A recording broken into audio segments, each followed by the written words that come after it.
No one overcomes addiction alone, and trying to do so in isolation often leads to more shame, secrecy, and relapse. Freedom is not a solo mission, it's a team effort. Accountability is the bridge between intention and transformation.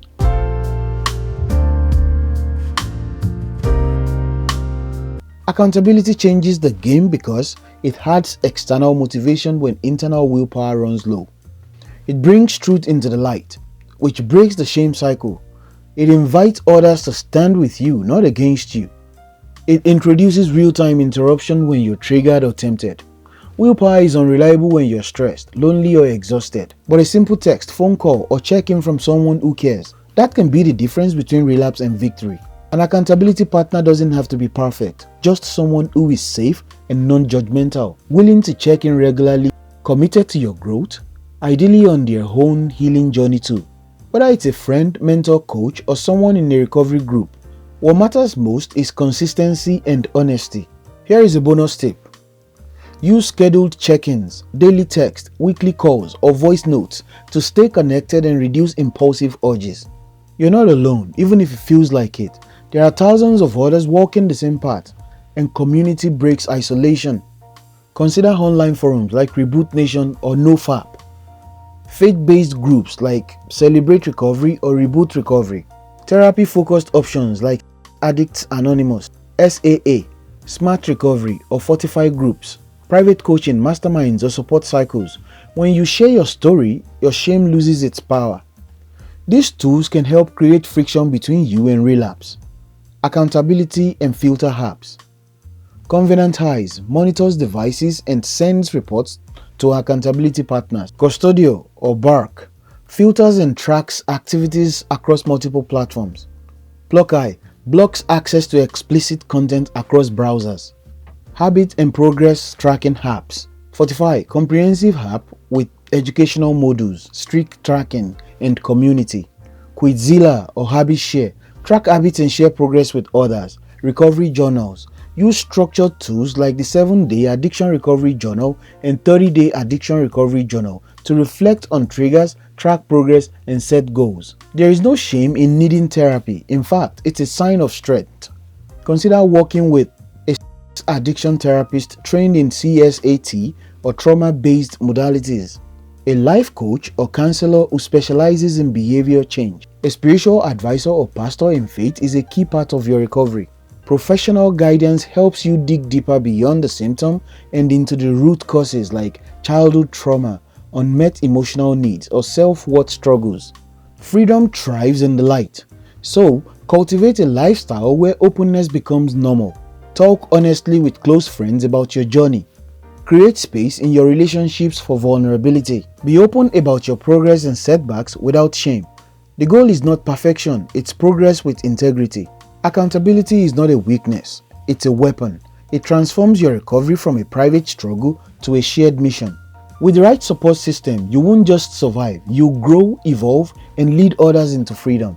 Addiction doesn't just affect behavior, it deeply impacts how you see yourself and how you connect with others. True recovery means not just breaking free from compulsive habits, but reclaiming your capacity for authentic connection, healthy sexuality, and self-love. Most people assume addiction is a problem of lust, but often it's rooted in emotional pain, rejection, abandonment, or shame. If you've asked yourself, why do I feel so worthless after watching? Why do I hide this part of me from everyone? Why do I feel disconnected from real intimacy?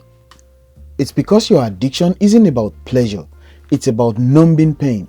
The path to freedom includes confronting and healing those underlying wounds, not just removing the symptom. Prolonged use can teach your brain to link sexual arousal to pike cells, not people. Create unrealistic expectations about performance or appearance.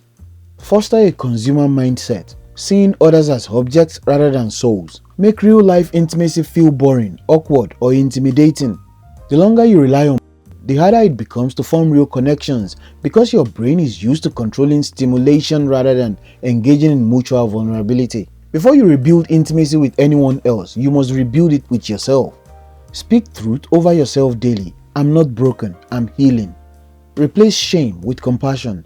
I used to survive, now I choose to thrive.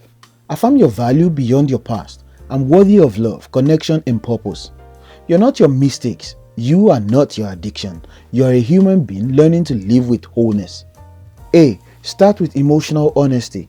Be vulnerable about your struggles, not just your victories. Share your feelings, even when they're messy or uncomfortable. Learn to sit with someone's presence instead of performing. B. Practice safe physical touch. Give and receive non-sexual affection, hugs, holding hands, sitting close. Reconnect your body with human warmth, not digital stimulus. C. Relearn real sexuality. If you're in a relationship, slow down the sexual process. Communicate desires, boundaries, and emotions openly. Focus on connection, not performance or fantasy. D. Learn to receive love. Let people love the real you, not your filtered version. Resist the urge to isolate when you feel ashamed. Remember, vulnerability is a bridge, not a weakness. If your addiction has hurt your partner, acknowledge the pain and damage it caused without deflection or excuses. Offer full transparency and accountability moving forward. Commit to earning trust through consistency, not promises. Rebuilding trust is a slow, sacred process, but it's possible with humility, empathy, and commitment. Track your growth, mood, clarity, confidence, focus. Celebrate progress. Even if you fall, you got back up. Reinforce your dignity through service, contribution, and creativity. It teaches you to chase instant validation. Recovery teaches you to anchor your worth in character and courage. Working with a professional helps. Address trauma or attachment wounds from your past. Navigate relationship healing. Rebuild a healthy relationship with your own sexuality. You don't have to unpack these heavy things alone, and you shouldn't. Your worth is not based on how long you've stayed clean. It's based on who you are becoming. You're worthy of real love. You're capable of deep, honest connection. You're not broken. You're becoming whole. Recovery isn't just about quitting. It's about building a lifestyle that makes relapse less likely and growth sustainable. Lasting freedom comes from creating rhythms, environments, and beliefs that support who you're becoming, not just who you're trying to stop being. There is no final level called fully healed. Healing is a daily alignment with your values, goals, and identity. It's normal to have days with strong urges, face new triggers as life changes, sometimes slip or relapse. The key is to fail forward, not to stay stuck in shame, but to learn and grow from each moment. Abstinence is just stopping the behavior. Recovery is replacing that behavior with healing, connection, and purpose. Without transformation, abstinence can turn into a white-knuckle struggle and relapse becomes almost inevitable. But with real recovery, freedom becomes a byproduct of who you are becoming. Use the HALT framework. Most relapses happen when you are hungry, that is physical needs unmet, hangry, carrying stress or resentment, lonely, isolated or unseen, tired, burnt out and vulnerable. Also consider boredom, disappointment, comparison, emotional highs and lows. The more aware you are of your triggers, the more power you have over them. Establish daily and weekly practices that reinforce your freedom. Daily, morning and evening reflection or journaling, exercise or movement, intentional rest and recreation, check-ins with accountability partners, weekly, support group or coaching session, a reset day to disconnect digitally and reconnect spiritually, a commitment to serve others, shift focus outward.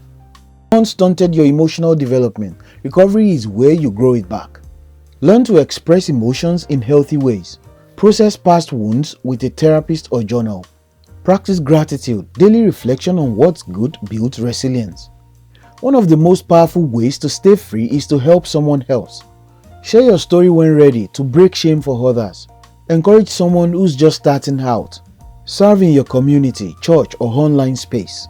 When you become a guide for others, your relapse becomes less likely because you now carry responsibility and purpose. Freedom is fragile if you forget why you started. Keep your vision statement visible. Revisit your past journal entries to see how far you've come. Watch your own before and after mood, energy, relationships, confidence. Keep using the 7-day addiction recovery journal to stay focused in short bursts. The 30-day journal for deeper self-reflection and milestone tracking. the ultimate guide to overcoming addiction as a resource for long-term education and encouragement. Filters, blockers, community and apps, even after you're doing better, as guardrails, not crutches. Freedom is earned daily through commitment and structure. Lasting freedom is possible, not through perfection but through consistency. You're not just quitting something harmful, you're building something beautiful. Every small decision, every time you say no to escape and yes to growth, you're reclaiming your mind, your purpose, and your life. And that's the kind of freedom that lasts.